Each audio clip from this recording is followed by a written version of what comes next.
Hello everyone, welcome back to our channel startuplanes.com. I'm Yashvi Malvi and I'll be conducting a series of top 100 interviews of the topmost marketing leaders of leading companies across the globe. In today's interview, I'll be talking to Dr. Ravindra Utgikar, who is the Vice President of Corporate Strategy and Marketing at Praj Industries Limited. Praj is India's leading industrial biotechnology company providing end-to-end solutions including design, engineering and manufacturing of plants and equipment for the biofuels industry globally. Mr. Ravindra holds a doctorate in management in addition to the bachelor's degree in electronics and telecommunication engineering both from the Pune University. He has also traveled across the world formulating, implementing go-to-market and business strategies. Dr. Utgikar's professional background includes 29 years of industry experience in product as well as project business in international and domestic markets. To know more about his journey, let's get into the video. Hello, sir. Good evening. I'm Yashvi Malviya from Startup Lanes, and we are very grateful to have you on board with us here today. I would request you to please introduce yourself to the viewers. Thank you so much for the opportunity to be on the Startup Lanes platform today. My name is Dr. Ravindra Utgikar, and I work as Vice President of Corporate Strategy and Marketing in Praj Industries Limited, which is India's one of the most accomplished industrial biotechnology company. Right, sir. Okay, so moving ahead, let's start with the interview. And here is my very first question for you. So, what inspired you to join this industry? That's a great question for a start. I have had always fascination for energy. And as one reads more and more in that domain, one realizes that there is a clear transition that is going on from fossil fuels to renewable fuels. So from let's say gray or brown energy to a clean green energy. So working in a renewable energy sector has been a very fascinating thing for me. It not only helps fulfill the energy requirements, which is a growth engine for the nation as a whole or for the world as a whole. So working in the energy sector is very, very, very fulfilling. More than that, working in renewable energy sector actually gives you a feel good factor because you are, while discharging your duties, you're also contributing to build a cleaner, greener place. There is so much issues talked about climate change, global warming, depleting environmental situations, greenhouse gas emissions, air pollutions, associated health hazards.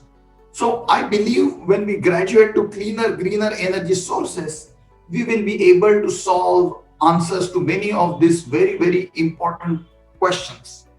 Unquestionably, climate change and global warming are the biggest challenges that humankind as a whole is facing. So renewable energy is one way to address these challenges, and that gives me immense satisfaction that in some way or other, I'm contributing to making this world a better place by making a sustainable development so that what we do today do not compromise the future generations' requirements and needs. We do not use our resources so mindlessly that our next generations will be compromised. So renewable energy is one such domain where it gives me immense satisfaction to work, and that's what really attracted me to work in this sector. So here is my next question for you. What inspires you the most while you work in your current company? Well, the company that I work in, Praj Industries, is founded by first generation techno entrepreneur, Dr. Pramod Chaudhary. For last 35 years or more, he has been a crusader for biofuels industry in India and abroad. So he has put India's map right on the top of the globe charts in the space of bioeconomy. His vision of the company to make world a better place with the technology innovative solutions for sustainable development is actually something that really resonates with my thinking. And I already explained to you that I am fascinated to work on the sustainable development programs. And this company, under the leadership of Dr. Chowdhury gives me a great opportunity. And another thing is that I have opportunities to so closely work with him, that I have seen actually bring his vision into reality in number of ways. So I think that is the best part about working in my present company. Great, sir. So, moving ahead, what is your life mantra? Uh-huh. Uh, there are a number of stories that go around, but for me, the life mantra has been practice makes man perfect. So everything is difficult till the time you try it. Once you try it, you have some breakthrough. You keep doing it over and again, you keep getting better at it. So everything has been achieved eventually as a matter of practice. So Usain Bolt, the great, one of the iconic or all-time great sprinters that we have seen, has said that all his glory came in some 2 minutes or 20 minutes of running, for which he practiced for 20 years. All his medals, cumulative time put together in the races he won was not more than, let's say, few minutes or few hours. But to make that happen, he has put years of work together. So I think practice makes man perfect is a way to move forward. And you should be able to do the right things. You should be able to practice them so well that no matter when the opportunity, we say that the success is when opportunity meets preparation. So if you are practicing it day in, day out, no matter when the opportunity strikes, you are so prepared that you are successful. Surely it's very, very, very inspiring. So, my next question for you is what was the most challenging part of your journey so far? I mean, there are a number of challenges in my 3 decades of professional journey, because about 60% of my time in my career I spent in international business. So one of the thing I have found always intriguing, challenging, exciting, or even for that matter, very very difficult to handle is to manage intercultural barriers. There is a great saying that by, I think it was by Philip Kotler, or if I remember correctly, that uh, culture eats strategy for breakfast. So to be able to understand cultures, to be able to appreciate cultures, to be able to appreciate the differences, diversity, and still coexist and work towards common goal has been one of the most challenging part. Let me explain. Because as we grow, of course, India is a very diverse country, right? So many languages, so many dialects, so many, different ancient history and so on. But seldom do we get that kind of exposure to work, let's say, or understand or know, let's say, about Chinese culture or the Western culture or the European, South American, and we can go on. So, these are the things not quite taught you in a book or as a part of your, textbook studies. These are gained through experiences, these are gained through observations, these are gained through reading. So, all this knowledge that you gather about different cultures, you should be able to put in practice, and you should be able to work on the strengths or commonalities, which are your strengths, and you have to set aside the differences for the common objective. And that doesn't come easy because there is no formula here. It's a soft, intangible thing. So when I got to work in an international environment, I worked in Middle East, I worked in US, also in Far East on my small deputation stays as a part of my career. And in my career, I've traveled over 40 countries across 5 continents, formulating and implementing go-to-market strategies, business strategies, internationalization, globalization. And everywhere I was always, I've always been very eager to learn about the uniqueness about the culture.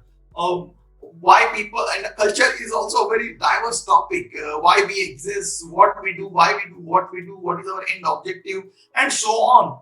And then easily reflected in food and in the dressings or in the way we behave in societies. But we have to just concentrate on commonalities. We have to look for the upside. We have to set aside the differences, and that's never easy because you are born up with a particular mindset. And as students, we don't have that kind of international culture.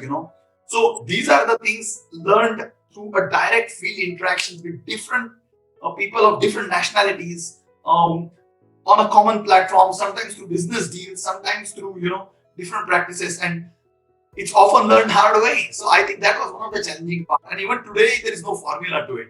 But it's Right. such an exciting thing to know and learn about new cultures, find positives in that culture, try to see how you can internalize some of the good aspects of that culture, set aside differences without letting them come in the way of your joint progress or collaborative effort. So that's, I would say, has been one of the very interesting and challenging part of the journey, because there was no formal education per se. Yes, sir, sure. So what is the one habit that makes you more productive? I think it is the interpersonal skills that actually work for me, that they have worked for me. So maybe call it as a result of my own professional grooming, where I have been, like we just spoke about, intercultural barriers, been able to set aside differences, concentrate and focus on the commonalities, strike a good bond or rapport with the colleagues, develop mutually rewarding win-win relationships, see how we can win it together instead of having it all for yourself. So I think in my life, I have seen that everything is teamwork.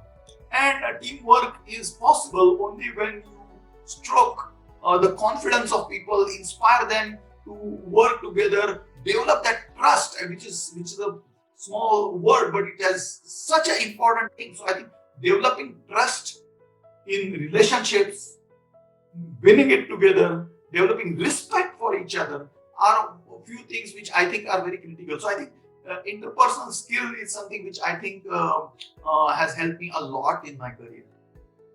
Right, sir. So, can you share a quote that inspires you the most? Magic is all around you, but you got to believe it. That means wonders can happen and they will happen as long as you have a self belief, as long as you have that confidence on your abilities, your team's abilities, and a firm belief that it is possible to reach the goals. So I think the things then come together. So they say that the nature conspires to work for you if you put the right people, it gets you the like-minded people together and make things work. So I think, something that I've always believed, and the key word here is belief. So if you have a firm belief, then I think the wonders can happen. So I think that's what I would say has one quote that continues to inspire me even today. No matter what the situation is, you believe that there is magic in the air, there are things that are going to pull together, we're going to achieve the goal that we are setting it ourselves. Of course, duly backed by the right preparations and homework, things really work. So, belief it is, right? Coming to my next question, if you get a chance to start your career again, what would you do it differently this time? One often thinks, what would you do differently? And sometimes when you reflect, when you have achieved few things, that okay, this has been just about perfect journey. But one always has few things. So, for instance, when I reflect back on my career, I have always worked on the business side, and that is a customer-facing side, and not so much on the delivery side. Which means actually, working on the shop floor, working in the supply chains, working, to procure the right products, get involved a little bit in engineering design, and some of that, which I think creates a great foundation to move forward. So from early in my career, I got exposed to sales as a domain. Obviously, I believed that sales. I was cut out for sales because I loved traveling. I liked meeting people, exchanging ideas.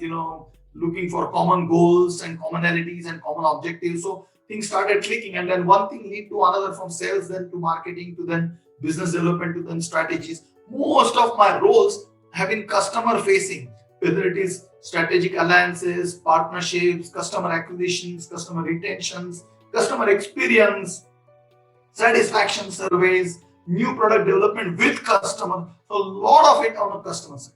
So if there is one thing I would like to change in the sense of my build up of career, I would like definitely as an early part of my career to spend a little bit more time on the delivery side of the business to know how actually conversion happen.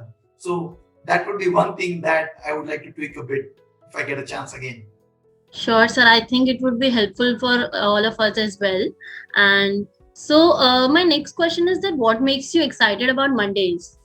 You see, like I told you, we have to believe that there is magic in the air, and you have to have that belief. So every Monday comes with new possibilities, new opportunities, new frontiers, You go there with the anticipation that there is magic here and we are going to make the magic work. We are going to make it happen. So it's another opportunity for you to make a better version of yourself. It's another opportunity for you to realize the potential that you have within you. It is another opportunity to actually put in practice all the nice things you read in these books, to actually internalize them and make your work more effective. It's another opportunity to polish the diamond within you so that it dazzles and it really gives you a best opportunity to give a shot at the best possible version of yourself that you would like to see. So going to, and it may sound cliche, but that's the way it goes. That the career. So if you set your eyes on long-term goals of career, Mondays, there are so many 52 Mondays for that matter we have in a year, and then there is a year after year after year. So if you keep focus on the end goal, every Monday gives you opportunity to give a shot at the new skill you want to acquire, in the new concept that you read you want to try out in practice, the new relationship that you are trying to cultivate, take it to perfection, the new customer you made friends with, you want to make a key account for that matter. So there is that opportunity to do a little bit better in everything that you do. So I think that's what excites me about Monday. Not that all Mondays turn out to be as nice, fantastic as you would want, but you pinch of salt that along the way. They say that the road to success is always work in progress. So there will be pitfalls, but there will be, amongst those pitfalls would be great lessons for you to learn and apply, so that next time you are able to jump the pitfall, the pit that you actually fell into last time, and then there is new challenge. So I think and world is such a dynamic place. I mean, the technology makes things so exciting that probably what we studied 30 years back is probably needs a brush. So you need to internalize new concepts, whether it is on management side, technology side. So it's that opportunity to learn something new, more contemporary, and bring that into the play, which is the exciting part. And you have been given opportunity every now and then on every Monday. Of course, you are looking forward to meeting your team, which is your partners in success, right? So what exciting things they are looking forward to this week. So we are also able to share the dreams, share the excitement, share the knowledge. So that's also another aspect. When you say you like to work with people, it's the great team that you are working with actually draws you to work. So number of things there to look forward to on every Monday. Yes, I guess Mondays are still a work in progress for many of us. Sure, they will always be there because there is nothing like perfection, right? We have to be the one to make it perfect, right? Right. Yeah. The next Monday may not be as good, but that shouldn't be spirit, because the coming Monday is another opportunity to get better. Right. I agree. That's how we should look at it. So it's the attitude that decides the altitude. So goes the saying. So if you have a good attitude, that Monday will bring something new to me. If not this Monday, the next or the next. And I will do something. Sure, it comes my way. And is the way to look at it. Yes. Agreed. Okay. So, what was the happiest, saddest, and the most inspirational moment of your life?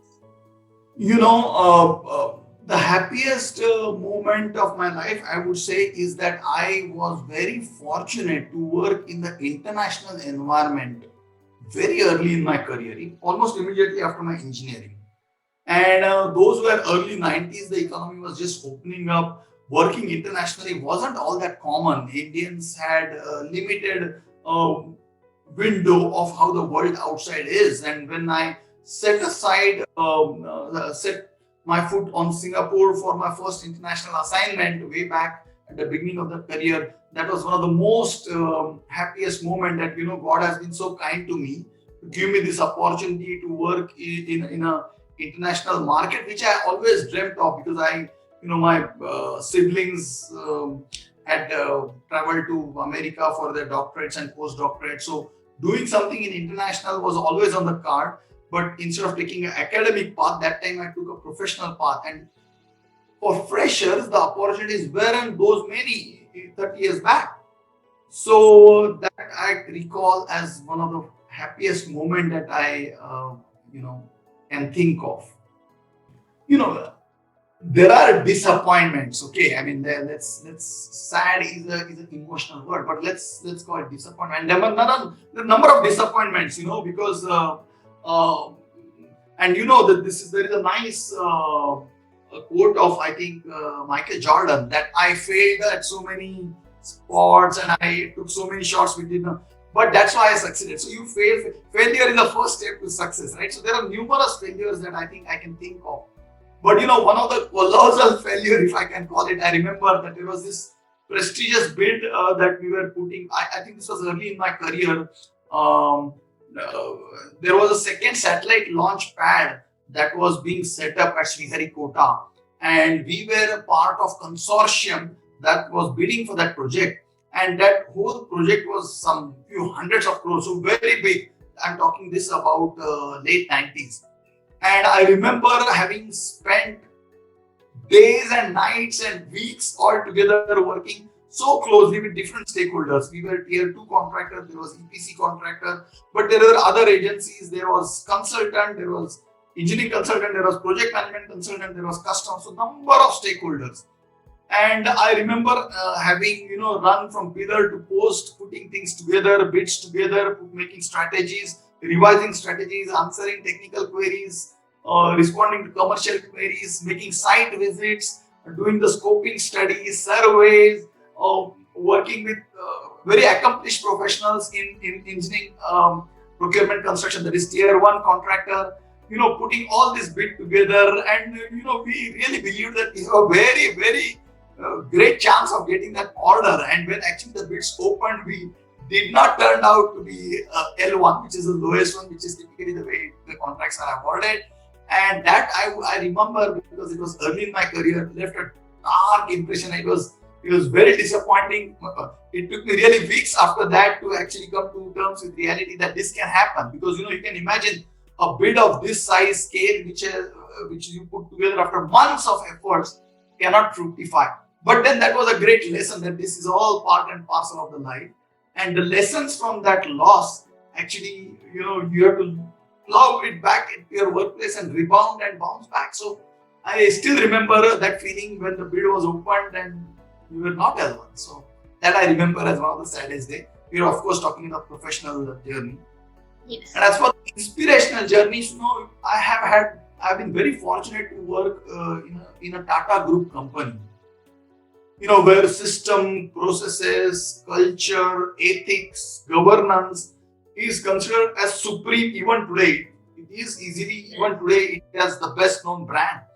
And working in Tata Group for about 5-6 years at the initial stage of my career really gave me a good honing for my professional skills and future growth. And when you work in Tata Group, you always expect to meet the chairman Ratan Tata, who you idolize.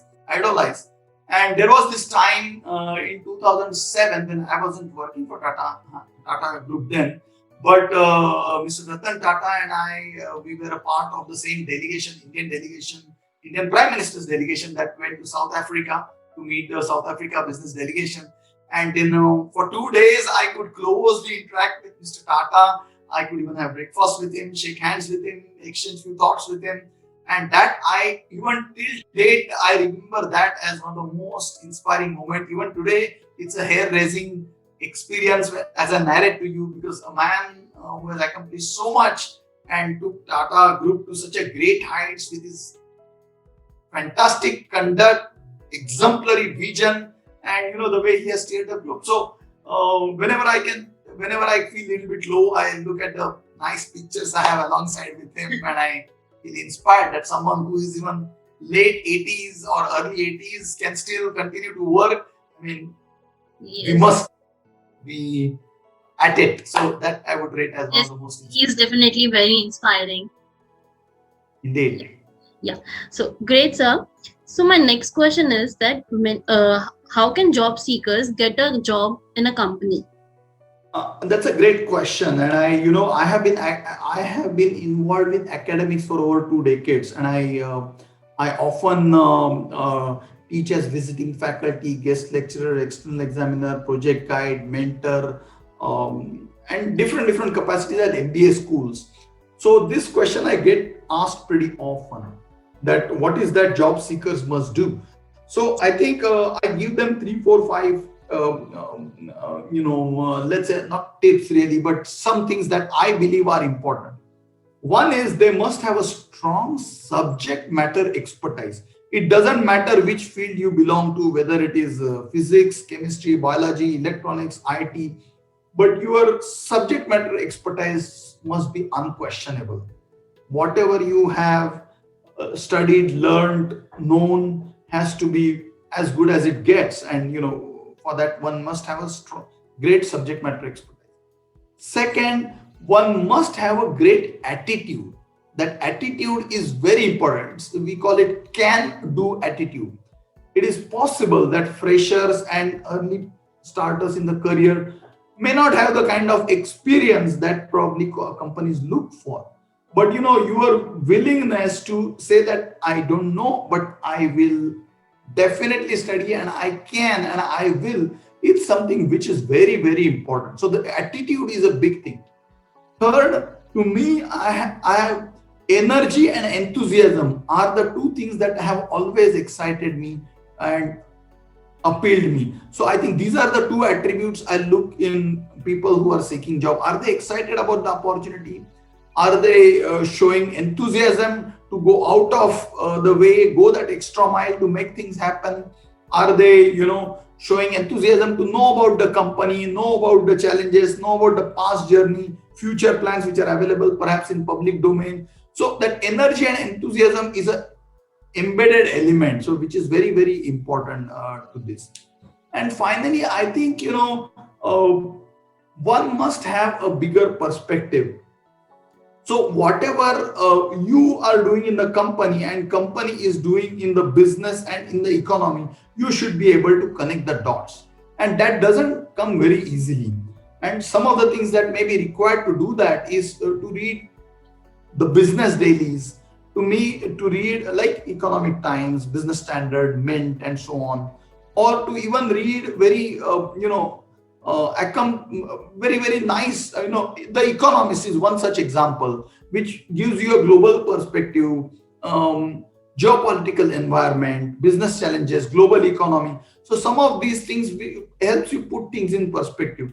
Forums such as World Economic Forum, Confederation of Parties, the climate change summits are the things, again, big picture things. And then you start connecting what is the global vision, what is our national vision, and what is that this company that I wish to join is doing about it, and how I can contribute to that vision. So I think if the job seekers can comprehend their contribution to the company's contribution to the nation or nation's growth, and then national contribution to the global cause, it's a fantastic thing, and you should be able to comprehend it, and you should be able to also articulate it. So that's something which I think is something which I would advise people who are seeking job in any sector or any company. Thank you, sir, for sharing this with us. So, coming to my next question, how can startups offer their products and services to a company? Now, that's a great question, because startups often have low fuel in the tank. So they do not have the big bucks that are required to market or to actually create a brand. But in today's context, clearly the digital marketing has opened so many avenues. So if you're a startup company, you must do your homework well in terms of what we call as STP, segmentation, targeting, and positioning.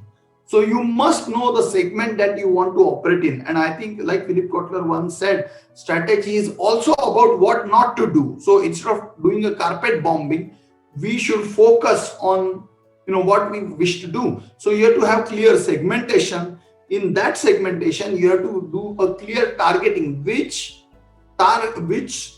industry in that segment that you would like to target and go after. And again, how do you position yourself to that particular target industry? Now, positioning also comes on two ways. One is what the customer wants and what you are capable of delivering. The more synergies you have, the better are your chances of success. In other words, you have to do segmentation, targeting, positioning. And once you have got your positioning well, then you have to do a strong marketing campaign by way of social media, by way of direct mailers, by way of participating in webinars, by way of interacting with people, joining forums, associations where you get an opportunity to know more about the segment, the target industry, and also how your positioning fits the actually that industry that you would like to do business with. So that's how, if the startups take that approach, then I think it will work for them. The focus has to be very clear, then you don't create excitement. But the challenge is startups often tend to spread too thin, and then clearly there are not as many resources to support that kind of a pipeline of inquiries that you are chasing, pipeline of customers that you are chasing. But if you have a good clarity, then I think your chances of succeeding are much better. Thank you, sir. So, is there anyone you would like to thank for supporting your career? Sure. I mean, there are many. I mean, we just had Guru Purnima yesterday, and there are Yes. many gurus. I've been very fortunate to work with several globally accomplished professionals and many people who have actually guided me, helped me, who I'm able to observe and pick up some qualities. Definitely as bosses, but also some very bright subordinates, some people who I've had chance to work with. So a number of people to thank. But if I have to take out one name, I can think of is. Mr. Tuan van Megan. He was my boss, basically a Dutchman who is settled in India. And what I learned from him is he used to, he had a great knack of combining heart and head, which means he used to affectionately lead people. He was strongly driven by process, systems, standardization, documentation, and objectivity, which are typical Western attributes. And then obviously a great affability to work with people, striking chord with people, building bond with people, all Indian attributes, which is where relationship comes in. So what I learned from him is a great combination of relationship and rationalism. So I think he's the one I have always looked up to, and whenever I'm in a tough situation, I would step back and think that how Tuan would have approached this situation, how he would have dealt with it. And I think I draw some ideas, and probably they have worked for me. Okay. So, my next question is, what is your feedback on startup lanes? Great. Startup lanes I've been observing for a while now. And I think Startup Lane provides a great platform for the startups to connect with the real world. Now, from my experience, the startups have a great product, but they have little idea as to how to commercialize it. They bring some great product concept, technology, innovation, but I think to go to market, they are not privy to the kind of ecosystem that is needed to succeed. So I think Startup Lens is one such avenue which helps them connect with stakeholders, different stakeholders. And that stakeholders could be by way of firming up supply chain to make sure there is a good sustained delivery against the promise. Startup Lane could help them connect with set of investors who would be excited to fund the kind of venture so that they are able to scale up. Startup Lane is a platform where they can use and leverage the kind of community that we have to create new customers. And obviously, put up your success story, inspire other startups. And I think it is one platform that brings together everybody. And as such, it's a win-win proposition for a startup also, and also for other stakeholders, because it's a, let's call it, meeting of minds. So the job that Startup Lane is doing in this space is really commendable, because India is already emanating or emerging as a great startup innovation company. We are rising fast in the rank of innovative nations. And I think we need more clones of Startup Lane so that the startup ideas and innovators can actually benefit from the fantastic community that you're creating in their journey to commercialization and scale up. Thank you so much, sir, for your kind words. So, coming to my next question, can you please share your original quote with us? So one thing that I often remind myself, that every champion was once a contender. So you are you are on a path to success. So you are always looking up, and the person who is occupying that chair was also on this path one point in time. So you must draw the courage from every disappointment or every defeat or every failure and still rise, and you can be successful. So that's one thing that I have always found something which is very appealing. And then few things I keep telling myself, that prior preparation prevents poor performance. So it again goes back to what I was telling you earlier in the interview, that practice makes man perfect. So if you keep at something, probably it will get you there. And another thing that crosses my mind is, you are a product of the decisions that you make. So in the end, these decisions is what make you. So you have to be careful and prudent while choosing your career, your profession, your job changes, your jumps, and so on. Thank you, sir. So, one quick tip to success. You know, you can't rest on your past laurels, is my tip to success. That yesterday was another day. They say now that yesterday was a cancelled check, tomorrow is a promissory note, today is a cash in cash it. So you have to focus on today, what best you can do today, because yesterday you may be successful, that doesn't guarantee you success today or tomorrow. So every day is a new day. So not resting on your past laurels, setting your benchmarks high after every success you meet, and endeavoring hard to meet that benchmark by practicing is something which I think works for many accomplished professionals, and no reason why it won't work for any new professionals who are starting their career. Sure, sir, it will work. So, one mistake you believe every individual must avoid? Again, it goes back to the same thing, lack of preparation. No matter what you do, I read it somewhere and it has stuck to me, that success always happens twice, one in your mind and another is in real life. So if you keep practicing, if you keep working on it, you already, auto suggestion part of your body already makes you succeed, and you know that it has worked. And then real life is just another incident. So no reason why it won't have worked again. So I think one thing that I think is, you have to keep at it. Right, sir. So, one most important lesson that you have learned so far? There are a number of lessons I have learned so far, but I think one important lesson is, failure is an integral part of success, and you can encash that failure as long as valuable lessons you learn out of it and put them into use. See, we all talk about lessons learned, we document it, but seldom we see that those lessons are brought into the practice. So I think one of the important things that I have always found out after reflection, be it on after a success or be after a failure, that you be in a reflective mode.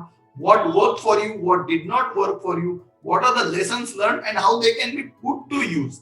I think that put to use part is very, very important. Otherwise, that failure goes down and pulls you down. But as long as you know that it's just a transitory phase, tomorrow is another opportunity, and this is one thing I would do differently, and then you really do that differently, success is not very far. Right, sir. Okay, so can you please tell us about the apps that you cannot live without? There are a number of apps these days, so on a professionally speaking, there is HBR podcast, which I found very, very useful. And I usually have long commute to work, and HBR podcast had such a plethora of podcasts and inspirational stories, be it about health, be it about music, be it about management, it's about global happenings, it's about climate change issues, and so on and so forth. So that keeps you very, very contemporary with the things that are going on in the world. So, and again, there is ample choice. So picking one app is very difficult, but I think the HBR podcast is one such app where you are able to have one window to that world. So if you are there and if you leverage it, and again, the important thing is what you hear from the podcast, you should be able to bring into your practice in some form. Not that you will succeed on day one, but I think you keep at it. So I think that's one app that I think I found very, very useful. Then there are music apps, and then there are health tips, and then there is Yes. gymming app and so on. But I think in the professional context that we are talking today, HBR podcast is something which I would strongly recommend. So my last question for you, sir, is that what is the key in your workplace? So one of the key in my workplace is communication. As a part of my portfolio, I'm responsible for investor relations. I'm responsible for corporate communications. I'm responsible for internal communications.